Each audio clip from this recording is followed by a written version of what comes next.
ايه مالك؟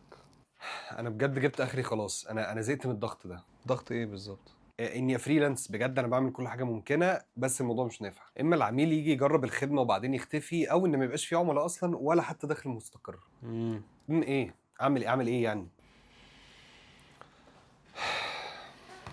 بص، مهما كنت شاطر في شغلك فالفريلانس ليه رولز مختلفة تماما عن أي شغل عادي، ولازم تبقى شاطر فيها علشان تنجح في شغلك. بعد ما العميل يشتري منك الخدمة ما تسيبوش لدماغه ولا يسألك هنعمل ايه. لازم تكون انت موضح كل حاجة وتتواصل معاه تقريبا يوميا، بتقول له النتيجة بتاعت شغلك وصلت لإيه وتتابع معاه أول بأول. طب وده هيفيد في ايه؟ ما هو كده كده هياخد اللي هو عايزه يعني. سؤالك في حد ذاته ده بيبين ان انت مش مهتم بيه اصلا، والانطباع ده هيوصل له من طريقة شغلك، وفي الاخر ولا هيكمل معاك ولا هيرشحك لاي حد.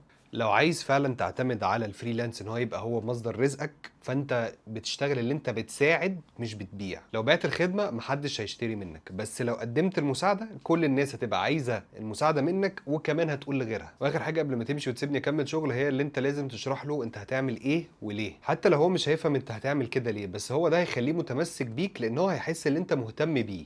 فاهم؟